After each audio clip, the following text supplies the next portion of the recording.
Hey, this is Turning Dirt and Wrenches, and it's cold outside and blowing real windy, so this is the perfect day to come out in the barn, and we're going to do a video on my Farmall H.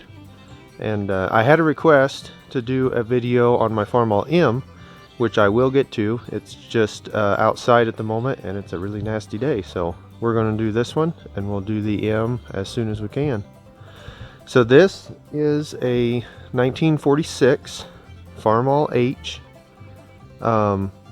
This one I actually bought it. It's not a family heirloom or anything, but I've had it for maybe 6 or 7 years, and it's been a really good tractor. I really like my M, and this tractor came up for sale, and I decided to purchase it, and I have not regretted that at all. Oh, I think I paid $600 for this, and now it's been a while ago. I know they're kind of more expensive now. And this is a plain H. It's not a Super H, so it's only got, I think, maybe 25 horsepower or something like that. So it's not fancy, but and it, it's got oil leaks and whatnot, but it gets the job done.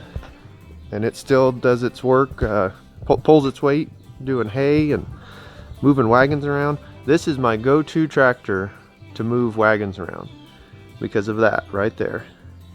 That front mount hitch is just the best thing to move racks or gravity wagons or whatever. You want to get it in the perfect spot, that is the way to do it. You got to watch what you're doing. You don't have to have your head tilted back trying to look over your shoulder, and it just makes it really easy. The light's not the best in here, but it seems to be doing pretty good. So it's converted to 12 volt, and it has an alternator on it. Let's see if we can kind of see in here. It's got the little carburetor, got some oil leaks, got a tank heater on it because we live in Indiana, and sometimes you got to use the tractors when it's cold, and I'd much rather heat them up than try to crank them over cold. Got an oil bath air cleaner. There's the battery box.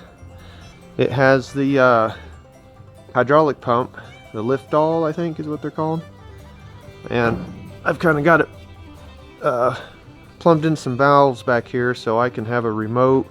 We did have a loader on this for a while. That's what those hoses are for. But we ended up getting a small backhoe, and that works way better than no power steering and an old trip loader. But the trip loader was better than a pitchfork, so it was an upgrade back in its day. The one of the 3-point arms broke last year when we were doing hay. And those were just cheap Rural King ones, so I've got to re-weld that, and we're going to brace it up a little more so that doesn't happen anymore. I don't think that seat is factory. I'm not sure. Maybe someone can tell me. But it's a decent seat. The M has a factory seat on it, and I like its seat way better than this one though. If I could find another original seat for this tractor, I would definitely do it. This one does not have a lot of give, and it's got adjustments, as you can see there, for different weight, but it just doesn't have a lot of give, and you kind of feel it in your back if you've been on it for 8 hours or whatnot. I got some decent tires. This is a homemade 3-point, and I bought it and then I modified it more. I would like to take it apart and rebuild it sometime because I can do a lot better job now than I did back then, but it got the job done.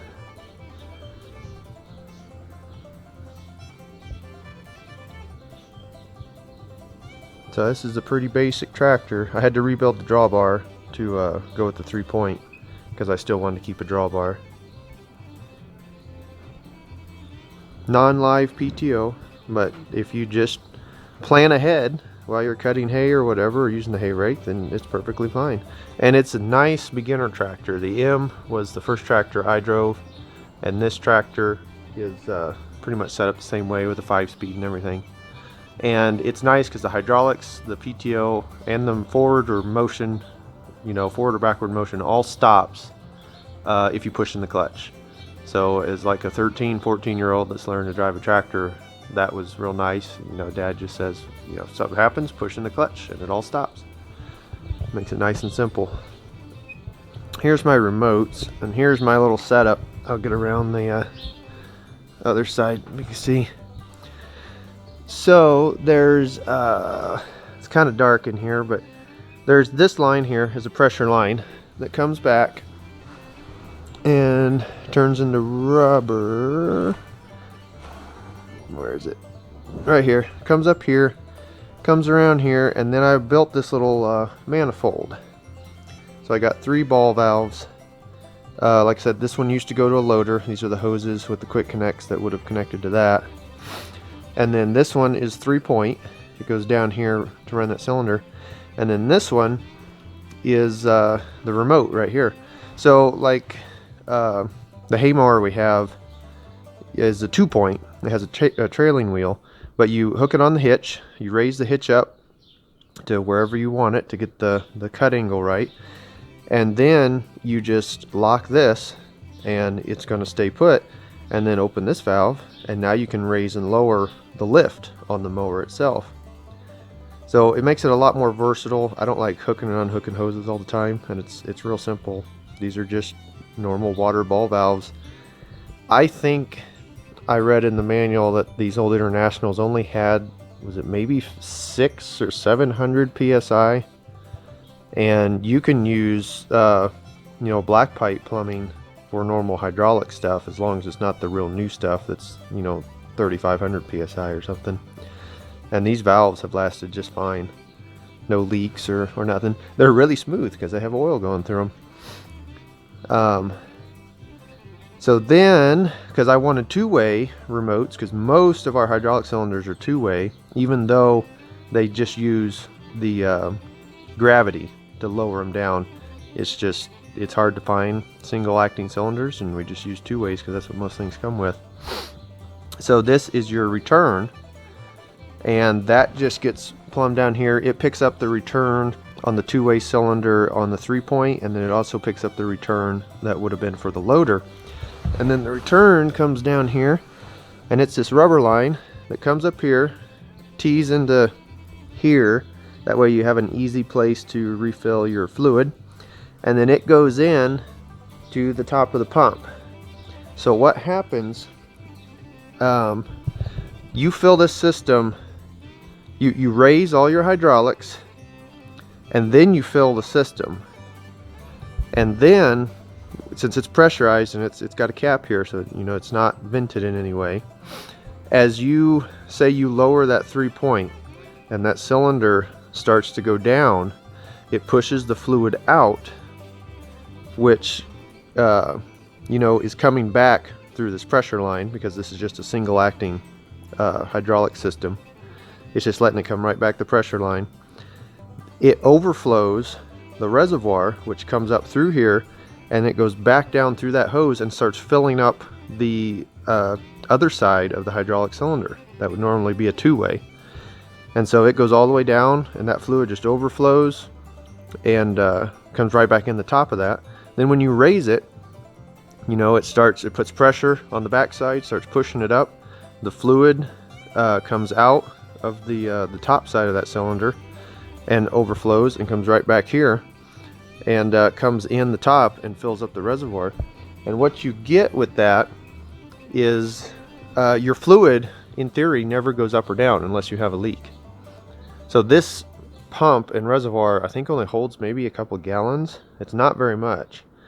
So like if you had single acting cylinders on that 3-point and on the mower, you would probably be hard pressed to have enough fluid capacity to raise both of them, because you know, if by the time you fill up one then fill up the other, you're almost out of fluid.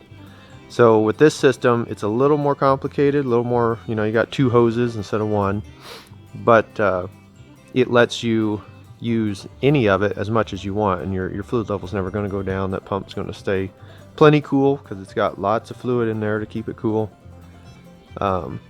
Someday I would love to put live hydraulics on this, but this works fine for what we're doing right now. So if you were to do live hydraulics, there's a pump that goes right in here and takes the place of this spacer. And then you got to have a reservoir and everything else, and I don't know, it really might not even be worth all that trouble, because it does work fine the way it is. You just got to be, a little bit smarter, plan out your what you're going to do while you're working. You can't just stop and do whatever. And I've gotten pretty fast at, you can just throw it neutral, let the clutch out, you don't even think about it. I find myself when I drive one of my newer tractors that has live hydraulics, I still end up wanting to throw it in neutral and let the clutch out before I raise anything, just because I'm so used to these old ones. But let's see, it does have a belt pulley on it. I've never used that. I don't really know. There's not, I mean, this is just your standard H. It's not anything fancy, a low number 1 or whatever. It's just an H, but it's a good old work tractor. I'd love to paint it someday and actually, restore it all the way. It's got some stress cracks here. It has the front badge, and it's missing this little cover that goes here, but the grill's not too bad. It'd look real pretty all painted up. And like this latch came off and is gone, so we got to find that. That's why that's popped out to the side. Just little things. But yeah, that is a Farmall H, 1946. That is an old tractor. I don't know exactly how old that is now. You do the math and figure it out, but it's pretty old, and it still goes out and does a day's work, and it uses very little fuel. Everyone talks about all the, being green or whatnot. I mean, you can go out and cut 10 acres of hay easy in a day with this, and I don't know, I think we figured, because of course mower doesn't pull too hard, but this thing is using less than a gallon of fuel an hour. I don't know exactly how much, but it is not very much, because that tank, maybe 15 gallons. It's not near as big as what's on the M.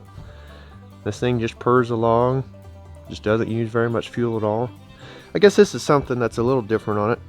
I think factory IH distributors are straight. At least that's what it was on my M. And when we bought this H, it had this one that has a Delco Ramey distributor on it and makes it go straight up. And I had lots of problems with the M distributor. It would get a little drip of oil that'd come out, and it would short out the bottom spark plug terminal on the inside of the cap. And I'd rebuilt the distributor to try to remedy that. I had someone rebuild it, and it still, you can get just one little drip was all it'd take, and it'd fling it onto that terminal, and it'd be shorting out. And this one never had any problems. It still has an old cap on it, and it just runs perfectly fine. It uses Delco AC Delco points, so they're real easy to find, real easy to adjust. It's possible it even has a better timing advance curve. I don't know, never looked into that, but I liked it so much. As you can see, this one says M. I took the one that was on here and put it on the M, because at the time I was farming with that as my main tractor, and I needed it to run well.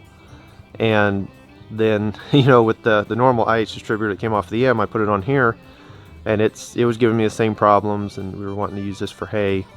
And I actually got on eBay and bought this from a junkyard. You see, it came off an M, and never had any problems with it. It's been a great distributor. And you see them once in a while at shows. I don't know, maybe someone who knows more about them can tell me. I don't know if this was aftermarket or if this was a factory IH thing that they put on some of them for some reason. I don't know. They bolt right on, and they just work great compared to the IH ones. So highly recommend that upgrade. I guess we could,